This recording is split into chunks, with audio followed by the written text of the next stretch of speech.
En el versículo 14.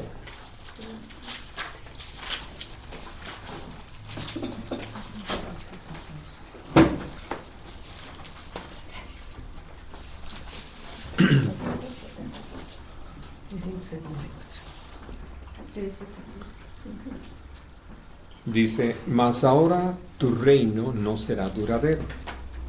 Dios se ha buscado un varón conforme a su corazón, al cual Dios ha designado para que sea príncipe sobre su pueblo, por cuanto tú no has guardado lo que Dios te mandó. Ahora, ¿de qué está hablando aquí? De David. Y aunque no está mencionado su nombre, lo que Dios nos permite ver y saber es precisamente como Dios ya lo tenía considerado. Ahora, hemos estado hablando todos estos jueves de cómo es que Dios prepara a los que le servimos y cómo lo hizo en el pasado y cómo lo sigue haciendo en el presente. Y por eso todas las consideraciones que vamos haciendo van en razón precisamente de cómo Dios tiene todo un propósito, un plan para cada uno, que no somos un accidente sobre la faz de la tierra, ni un descuido, ni nada por el estilo, sino que formamos parte de ese propósito de Dios. Y que en ese propósito de Dios hemos recibido lecciones muy importantes, como lo que vamos a considerar el día de hoy. Ahí mismo, en el primer libro de Samuel, pero en el capítulo 16,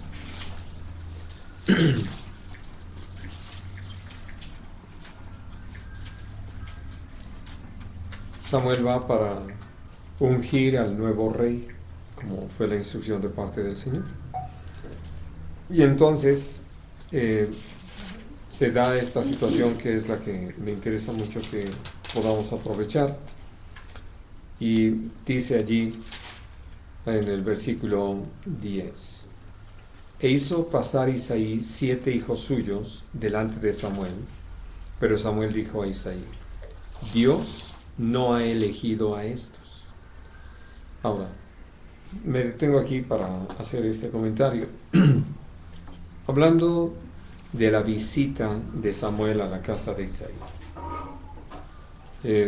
Creo que es muy importante tener presente que cómo es que nosotros vemos a los nuestros. Y simplemente a quienes consideró Isaí para que estuvieran ahí en la visita de Samuel, a los 7 mayores. Y no menciona naturalmente a las mujeres, de las que sabemos el nombre de 2, pero a David no lo tomó en cuenta, simplemente no estaba ahí. ¿Dónde se encontraba David? Apacentando las ovejas, ¿no? Allá ocupado.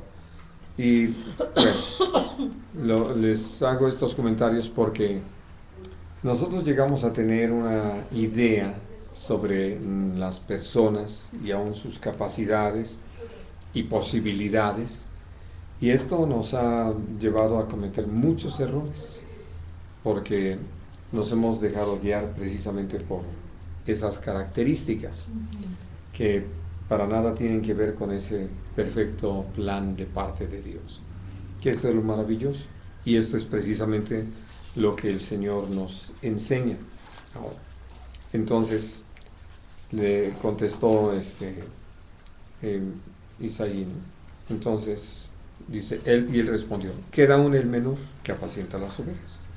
Y dijo Samuel a Isaí: envía por él, porque no nos sentaremos a la mesa hasta que él venga aquí. Hasta donde uno puede entender en el contexto, hasta este momento no había entendimiento en Isaí de a qué obedecía la presencia de Samuel en su casa. Solamente hablaba de que iba a ofrecer un sacrificio, y como se acostumbraba, dentro de ese sacrificio se compartía también un animal que era la comida para todos los que participaban. Y entonces, por eso da esta instrucción Samuel. Y vamos, hablando de que Isaí ya era un hombre mayor y muy reconocido y respetado en medio del pueblo, y que entonces por eso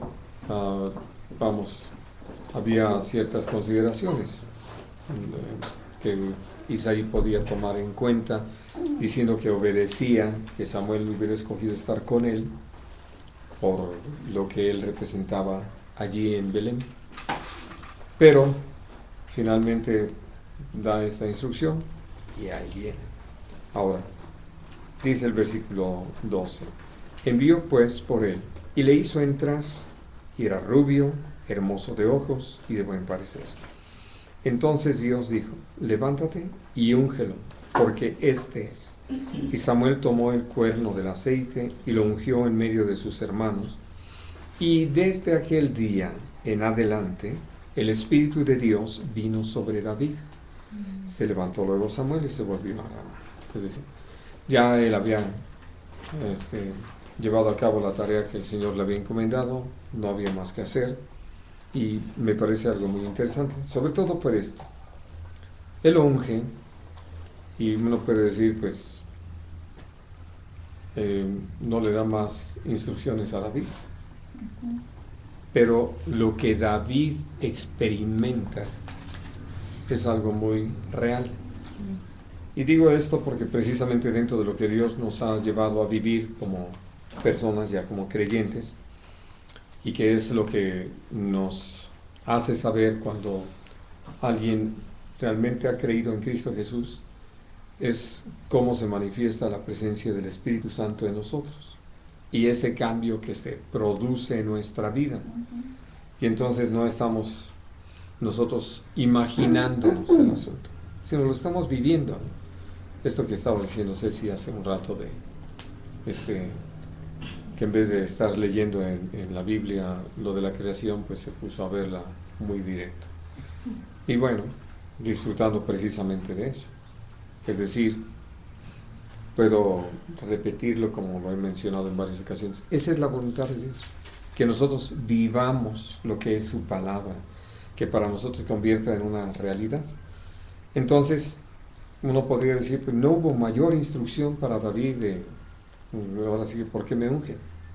Insisto, porque había dos situaciones solamente en la historia del pueblo de Israel donde se ungía a las personas. Una era bastante antigua y era con el sumo sacerdote. La otra, más reciente, era la de un rey. Hasta donde entendemos, David no estaba ni siquiera, ahora sí que, como presumía Ermita hace un ratito, cuando Saúl fue ungido rey, David no había nacido. Él llegó después. Era el más joven de los hijos de Isaí. Entonces, para este momento, estamos hablando de que andaba ya arriba de los 30 años de reinado Saúl. Y David no llegaba a los 20. Así de que entonces era evidente que solo lo había oído como todo lo demás, es decir, conocía las cosas que como pueblo de Israel eran instruidos, ¿no? Bueno, ahora, él empieza entonces a experimentar esto. Por eso cuando Jesús habla con los discípulos y les dice que iban a ser bautizados con el Espíritu Santo no muchos días después de ese, y que cuando el Espíritu Santo hubiese venido sobre ellos, ellos iban a recibir poder y entonces iban a ser testigos de la obra del Señor, ¿no? Y esto es precisamente a donde Dios quiere llevarnos, porque se trata de poder vivir todas estas experiencias no en nuestras capacidades, sino en el poder del Espíritu Santo. Y por eso ahora sí que el más pequeño, que si ustedes ven la descripción, todo lo que dice es, era rubio, hermoso de ojos y de buen parecer. Flaco, grueso, ¿qué? No hay más, ¿no? No era un hombre de gran estatura, ni un fortachón, nada. Pero ya a partir de ese momento era un hombre sobre el cual había venido el Espíritu Santo del Señor. Y entonces eso empezó a hacer la enorme diferencia, ¿no? Ahora, se presenta esta situación dentro de la vida de Saúl, donde ya Dios empieza a tratar fuertemente con él a causa pues de su soberbia, su desobediencia, su pecado, ¿no? Y entonces Dios empieza a quebrantarlo, enviando ese espíritu para que lo agobie. Y lo que le dicen sus siervos es que busquen a alguien que le toque música, porque ya saben que algunos hasta la fecha le dan un valor o una fuerza a la música que no tiene, vamos, que puede llegar a ser agradable, que en un momento dado puede ser útil, pero que de repente la